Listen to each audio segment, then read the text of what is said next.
Vamos a hablar hoy con Virginia de contaminación cruzada. A ver, sé honesto, ¿cuántas veces fue hacia el parrillero a llevar el asadito, lo llevó en una tabla, chorreó un poquito, puso el asado, lo cocinó y después lo cortó en la misma tabla? ¿Qué pasa? ¿Qué es la contaminación cruzada? Vicky, bienvenida al ciclo 2020. Muchas gracias, feliz de volver acá, que ya me siento en casa, de poder chusmear, ya hicimos toda la previa de saludos en que estuviste, donde fueron las vacaciones. Totalmente. Y sí, eso es claramente contaminación cruzada. En realidad la contaminación cruzada no es que el alimento entre muchas veces en contacto directo con algo, sino es que vos lo hiciste con el asado y sí mismo, pero puede pasar, y acá es donde es un caso que es clarito el nombre cruzada. Trabajé con pollo crudo en una tabla, no la lavé la tabla, no lavé el cuchillo que usé el pollo lo puse a cocinar y vengo y pongo ensalada de lechuga arriba, cruda, ¿sí? Que no quedó bien desinfectada, o pico la cebolla y la voy a comer cruda, o después de desinfectar la lechuga la pongo ahí, uso la misma cuchilla, por ejemplo, no lavo la cuchilla pero hice todo lo demás, y en realidad aquellas bacterias que estaban en el pollo pasan a esa lechuga y la lechuga queda contaminada. Eso es una contaminación cruzada. ¿Y cuáles son las principales bacterias que estamos previniendo cuando tomamos medidas en relación a esto? En realidad son todas las que puedan cruzarse, porque acá el tema de la contaminación cruzada es que en este caso hablamos de pollo, y cuando hablamos de pollo pensamos en salmonela, claro, aunque hay otras, pero después cuando empezamos a hablar de carne cruda, empezamos a hablar de, no sé, de huevos y podemos pensar en salmonela, empiezan a aparecer un montón de bacterias y microorganismos. Lo que sí es importante es el concepto. ¿Por qué es importante el concepto? Porque todo el tiempo estamos trabajando con cosas que no vemos. Nosotros tenemos que creer que ahí está eso, porque nosotros en realidad no vemos nada. Entonces, este trabajo de entender que eso no lo podemos hacer, muchas veces se comprende totalmente cuando hay alguien que se intoxica. Y todos los que están en casa, conversación previa antes de salir al aire, de todos los que estamos en la vuelta, pero yo lo hago y nunca me pasó nada. Gonzalo te hacía una pregunta bien interesante recién, que era, bueno, ¿qué pasa cuando la gente limpia con un repasador una tabla? Eso... El repasador, el paño, la esponjita son igual o más contaminantes que el alimento original. Para que el repasador, la esponjita o el paño puedan funcionar como elemento de limpieza, tienen que estar lavados y desinfectados. Si es el repasador con el que limpié la leche hace un rato, después un poco de aceite que chorreó, el jugo del tomate, la ensalada de tomate, y después lo paso por arriba del pollo, arrastro todo lo anterior y además levanto todo lo del pollo. De microorganismos. Claro. Y la próxima vez que agarre ese trapo para limpiar algo, desparramo también lo del pollo. Claro. Entonces, en los lugares que se manipula alimentos se trata de que no existan los trapos. Eso está en los protocolos de las personas que manejan alimentos, sí, ¿no? Sí, bien. Lo ideal es evitar los trapos. Es muy difícil en las cocinas muchas veces, en las que se maneja en volumen, evitar los trapos porque es con lo que utilizás para sacar ciertas cosas del horno. ¿Qué debiéramos usar? En realidad se usan toallas de papel, normalmente, y una buena higiene de manos. Bien. Porque yo toqué el pollo con las manos. A veces el pollo es como muy evidente porque ya nos deja como pegoteados, pero otra cosa con las manos y después voy y toco en otro lugar, estoy transmitiendo. Acá lo que es importante entender, y de repente empezamos a hablar de lo que es cocinas industriales, que muchas de las contaminaciones sean a nivel domiciliario.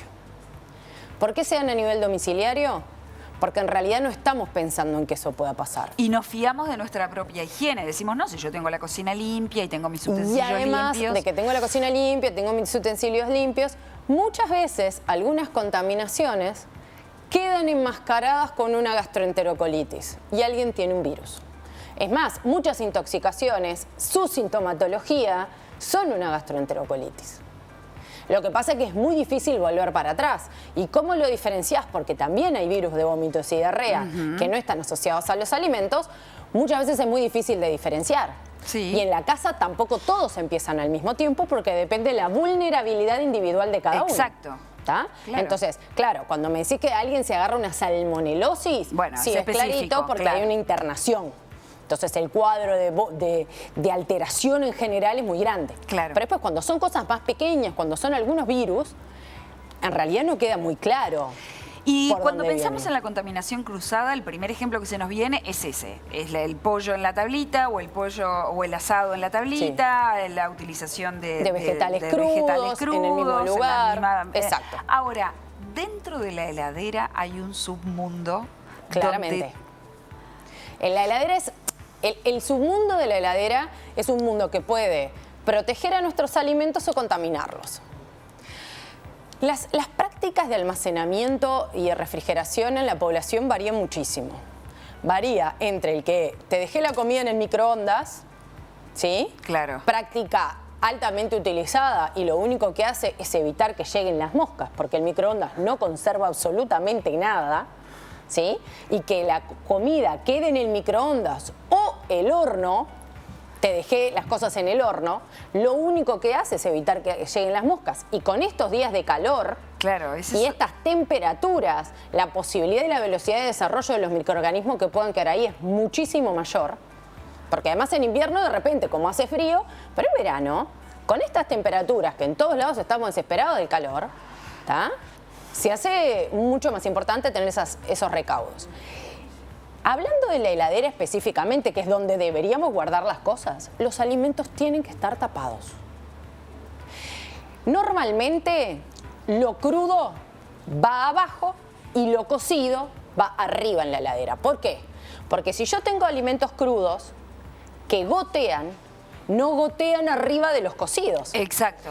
Cuando un alimento ya pasó por un proceso de cocción, quiere decir que pasó por aquello que se aseguraba que mataba todas las bacterias patógenas que tenía. Bien. Patógenas, aquellas que pueden generar daño al ser Sí, humano. Cuando digo daño, vómitos y diarrea. Entonces, ¿qué es lo que se hace? Se ponen los alimentos crudos abajo y los alimentos cocidos arriba, con el fin de evitar que si hay un goteo, cosa Claro. que en las heladeras sucede, Contamina y de todo el resto. evitar la contaminación. Pero más allá de esto, porque todos sabemos que en la heladera de casa llega un momento que uno mete las cosas donde puede, no donde Sí, debe, sí. porque trajiste la verdura, porque pusiste no sé qué, porque te quedó un poco de no sé cuánto. Sí. Lo importante es que estén tapadas y no goteen. Tenemos que tener cuidado en evitar alimentos que queden destapados, porque además se deshidratan, se secan, contaminan con olores y aromas el resto de los alimentos, ¿sí? Tratar que los alimentos estén tapados con un tupper, con lo que entienda cada uno adecuado, ¿sí? Y poner abajo los alimentos crudos y arriba los alimentos cocidos. Bien, hay otro elemento que a mí me resulta interesante de lo que estás diciendo. Hablas de los tiempos de cocción, hablas de la cocción. Sí. Yo pienso, a mí por ejemplo, que me gusta la carne medio rojita. Jugosa. ¿Qué pasa con el centro de esa carne y las bacterias que están ahí? Bien. ¿Cuál es la temperatura ideal para matar las bacterias como para poder comer un pedazo de carne sin un riesgo de contraer una enfermedad? Bueno, cada alimento tiene características diferentes. Un corte de carne vacuna dentro del músculo del animal, el riesgo no es tan alto como si estoy hablando de un pollo, por ejemplo. Ajá. ¿Sí? O si estoy hablando de una hamburguesa de carne picada. Son riesgos diferentes. Cuando yo estoy hablando de una hamburguesa de carne picada, Sí. es la misma carne anterior, solo que la corté. Claro. Al cortarla, expongo al oxígeno y todo lo que estaba en la superficie, en el cuchillo, en la tabla, Se empieza a reproducir. empieza a desparramarse Claro. dentro de toda la carne picada. En cambio, cuando yo tengo un corte de carne en el medio, tengo mucho menos riesgo comiéndose jugoso. No así en el pollo por las características microbiológicas del pollo, por eso el pollo se come cocido. Ya hay cosas que culturalmente están marcadas. El Sí. cerdo se come cocido, no se come jugoso, el pollo se come cocido, no se come jugoso, pero la carne sí tiene graduaciones. ¿Sí? Hoy en día hay tendencias nuevas a nivel gastronómico y se está trabajando, por ejemplo, el hecho de que la carne picada en una hamburguesa se pueda comer jugosa. Para mí implica un riesgo mayor. Es bien importante esto que decís, Sí. ¿eh? Sobre todo me parece porque muchos, por ejemplo, nos gusta picar la carne a nosotros mismos. Hay que tener muchos más cuidados que si estás comiendo un corte entero. Para mí es un riesgo mayor la carne picada, comerla jugosa. tengo que estar como mucho más seguro de cuál fue la manipulación, en qué temperatura se mantuvo. Porque en el momento que vos cortás aquello, le cambiás la presión parcial de oxígeno, o sea, la cantidad de oxígeno a la que está expuesto todo eso, las probabilidades de desarrollo de bacterias y microorganismos allí aumentan. Cambia la situación y el riesgo aumenta. La carne picada es más riesgosa, mucho más riesgosa que la carne entera. ¿Sí? A ver, cada uno toma las decisiones que quiere tomar, siempre lo digo. Yo, a mí me gustan los huevos fritos. A mí también. El huevo frito, blandito, para evitar riesgos, tiene que estar seco, cocido. claro. Yema y clara cocida. ¿Sí? Yo no voy a servir un huevo con la yema cruda, porque yo soy responsable de lo que estoy sirviendo. Naturalmente. Tanto sea en un servicio de alimentación como sea en un restaurante, es una decisión personal. O en tu propia casa. Porque yo no puedo asegurar de repente que no vaya a tener salmonela. Claro. Es totalmente diferente cuando yo, Virginia Natero, decido, me voy a comer un huevo frito, me hago cargo de lo que pasa. Y lo voy a mojar en el pan, claro. Me hago cargo de lo que pasa. ¿Se entiende? Expliqué las diferencias porque muchas veces se pierde desde el manipulador la responsabilidad que uno tiene cuando se elabora el alimento y lo que sucede con el otro. Lo que pasa es que a veces no vemos lo que le pasa al otro, excepto que sea muy grande. Bueno, y vemos que has vuelto con un montón de energía y con datos concretos que nos ayudan a hacer nuestra vida más saludable desde la alimentación. Muchísimas gracias, un gustazo tener...